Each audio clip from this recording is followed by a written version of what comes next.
ಯಾಕೆ ನಿಲ್ಲಿಸಬೇಕು, ಸ್ಕಟ್ಲು ಮಾಡಬೇಕು ಅಂತೇಳಿ. ಇದರಿಂದ ಸ್ಕಟ್ಲು ಮಾಡ್ಲಿಕ್ಕೆ ಸಾಧ್ಯ ಇಲ್ಲ. ಸಿದ್ದರಾಮಯ್ಯನವರು ಇಷ್ಟೆಲ್ಲ ಮಾಡ್ತಾ ಇದ್ದಾರೆ, ಅವ್ರ ಮೂಗಿನ ಕೆಳಗೇನೆ ಮೈಸೂರಿನಲ್ಲಿ ಮೂಡಾದಲ್ಲಿ ದೊಡ್ಡ ಭ್ರಷ್ಟಾಚಾರ ಆಗಿದೆ ಅಂತೇಳಿ ಬಿಜೆಪಿ ಆರೋಪವನ್ನು ಮಾಡ್ತಾ ಇದೆ. ದೊಡ್ಡ ಮಟ್ಟದ ಸೈಟ್ ಸ್ಕ್ಯಾಮ್ ಆಗಿದೆ ಅಂತ ನನಗೆ ಬಿಜೆಪಿದು ಬೆಳಗ್ಗೆ ನೆನ್ನೆ ಮೊನ್ನೆ ಪತ್ರಿಕೆಗಳು ಗಮನಿಸಿದ್ದೇನೆ ಬ್ರದರ್. ಬಿಜೆಪಿಯ ನನ್ನ ಸ್ನೇಹಿತರುಗಳು ಹೋರಾಟ ಮಾಡ್ತಾ ಇರೋದು. ಆದರೆ ಇಷ್ಟೆಲ್ಲ ರಾದಾಂತಗಳು ಈಗ ಪ್ರಾರಂಭ ಆಗಿರೋದಕ್ಕೆ ವಿರೋಧ ಪಕ್ಷಗಳಿಗಿಂತ ಹೆಚ್ಚಾಗಿ ನನಗಿರ್ತಕ್ಕಂಥ ಮಾಹಿತಿ, ಈ ಮುಖ್ಯಮಂತ್ರಿಯ ಪೈಪೋಟಿ ಇದೆಯಲ್ಲ, ಈಗ ಮುಖ್ಯಮಂತ್ರಿ ಆಗಬೇಕು ಉಪಮುಖ್ಯಮಂತ್ರಿ ಆಗಬೇಕು ಅಂತೇಳಿ, ಆ ಹಿನ್ನೆಲೆಯಲ್ಲಿ ಮುಖ್ಯಮಂತ್ರಿಯ ಕುರ್ಚಿಗೆ ಆಸೆಪಟ್ಟು ಪಾಪ ಟವಲ್ ಹಾಸ್ಕೊಂಡು ಕೂತವರಲ್ಲ, ಅವರಿಂದ ಇದೆಲ್ಲ ಇವತ್ತು ಎಕ್ಸ್ಪೋಸ್ ಆಗ್ತಾ ಇದೆ ಅನ್ನೋದು ಒಂದು ಸುದ್ದಿ ಇದೆಯಪ್ಪ.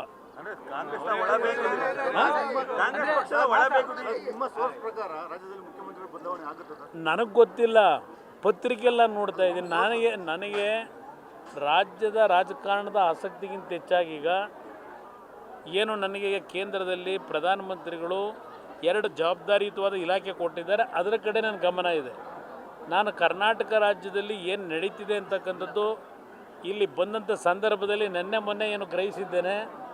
ಇಲ್ಲಿ ಆ ಮುಖ್ಯಮಂತ್ರಿಯ ಸ್ಥಾನಕ್ಕೆ ಪೈಪೋಟಿ ನೀವು ಪ್ರತಿನಿತ್ಯ ಬರೀತಾ ಇದ್ದೀರಿ, ನಂದಲ್ಲ ಇದು.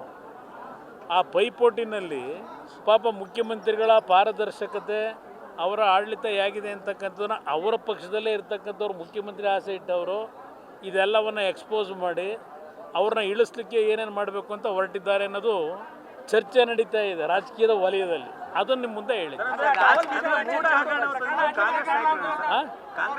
ನಿಮ್ಗೆ ಇನ್ನೂ ಸಂಶಯ, ನನಗಿಂತ ಹೆಚ್ಚಾಗಿ ನಿಮಗೆ ಗೊತ್ತಿದೆ. ಈ ಮೂಢ ಹಗರಣದ ಬಗ್ಗೆ ಇಷ್ಟೆಲ್ಲ ಹೊರಗಡೆ ಈಗ ಬರಬೇಕಾದ್ರೆ ಏನು ಪಾಪ ಅಲ್ಲಿರ್ತಕ್ಕಂಥವ್ರು ಈಗ ಸ್ಥಾನಮಾನಗಳ ಬಗ್ಗೆ ಪೈಪೋಟಿ ನಡೀತಿದೆಯಲ್ಲ, ಆ ಜಾಗಕ್ಕೆ ಹೋಗಬೇಕು ಅಂತೇಳಿ ಅವರುಗಳಿಂದ ಇದೆಲ್ಲ ಹೊರಗಡೆ ಎಕ್ಸ್ಪೋಸ್ ಆಗಿರೋದು. ಇಷ್ಟು ದಿವಸ ಆಗದಿರೋದು ಈಗ ಯಾಕೆ ಬಂತು?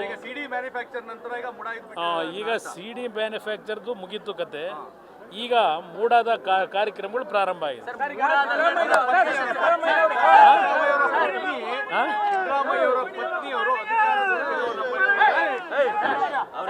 ಸಿದ್ದರಾಮಯ್ಯವರ ಪತ್ನಿಯವರು ಮೂಡಾದಲ್ಲಿ ಅಧಿಕಾರವನ್ನು ದುರುಪಯೋಗ ಮಾಡಿಕೊಂಡು ಕಾನೂನು ಬಾಹಿರವಾಗಿ ನಿಯಮ ಬಾಹಿರವಾಗಿ ಲಾಭ ಮಾಡಿಕೊಳ್ಳಲಿಕ್ಕೆ ನಿವೇಶನಗಳನ್ನ ಪಡ್ಕೊಂಡಿದ್ದಾರೆ ಅಂತ ಒಂದು ಆರೋಪ ಇದೆ.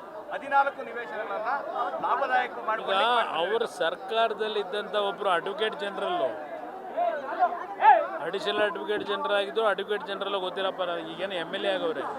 ಇವತ್ತು ಅವ್ರ ಪರವಾಗಿ ಏನೋ ದೊಡ್ಡ ವಕಾಲತ್ತು ವಹಿಸಿದ್ದಾರೆ ಮಾಧ್ಯಮ ಸ್ನೇಹಿತರ ಮುಂದೆ. ಭಾಳ ದೊಡ್ಡ ಮಟ್ಟದ ವಕಾಲತ್ತು ವಹಿಸಿದ್ದಾರೆ, ನೋಡಿದ್ದೀನಿ.